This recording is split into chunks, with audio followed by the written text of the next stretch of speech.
Hello and welcome to the Anglo Welsh Cup Round 3 predictions brought to you by DrivingMaul, a podcast, a YouTube channel, a Twitter account and website as well.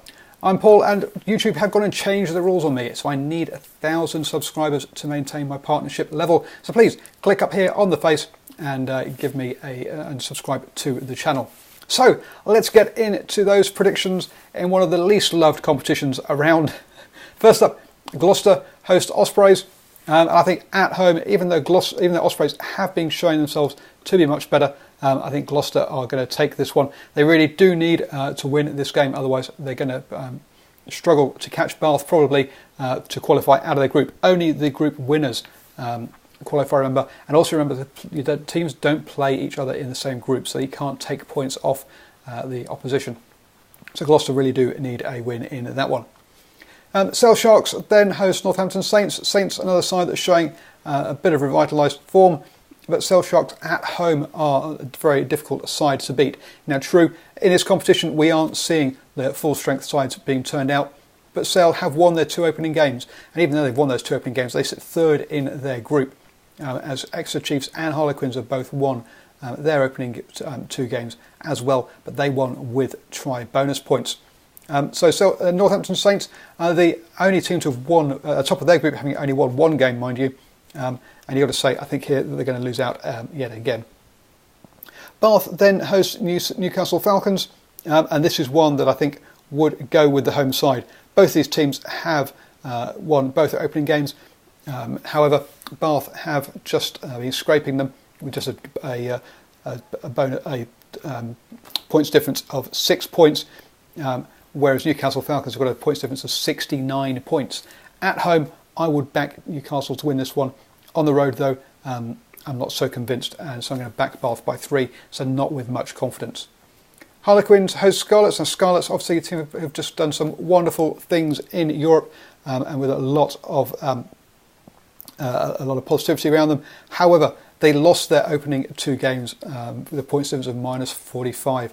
Yet they're not going well in this competition. And when they put out their kind of academy or their young players going through, can't match the power of some of the English sides. Harlequins won their opening two games, always strong at home, backing Harlequins by 5. Leicester Tigers host Cardiff Blues. This is another one of those ones where I think it would go with the home side. Tigers in a bit of a mess at the moment, but even so, in this competition they are still in with a good shout, chasing Newcastle Falcons, having picked themselves up a couple of bonus points. Only 4 points behind Falcons at the moment.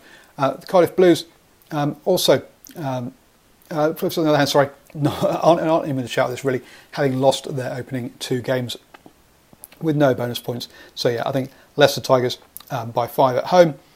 London Irish host Wasps. Now the Wasps are back in some good form, so I'm backing Wasps on the road by 10.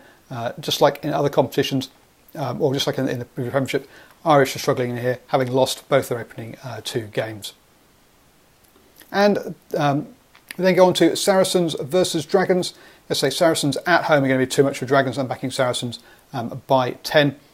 Saracens did lose both their opening two games, but because they're in a group where only Northampton Saints have picked up a win, they're still in with a shout of qualification in this madcap competition. And finally, Worcester Warriors host Exeter Chiefs. Exeter Chiefs in that really strong pool where Exeter, Harlequins and Sale Sharks have all won their opening two games, and Dragons won one of their two games. Worcester Warriors, similar to Saracens, only 4 points behind Northampton Saints, having lost their two opening games. But still, I think Exeter Chiefs on the road, a 5-point win there. That's how I see it going. Always up for a good rugby chat. So let me know your thoughts down below, or get hold of me on Twitter at DrivingMaul. And don't forget, please do subscribe and help me get to that magic 1,000 number.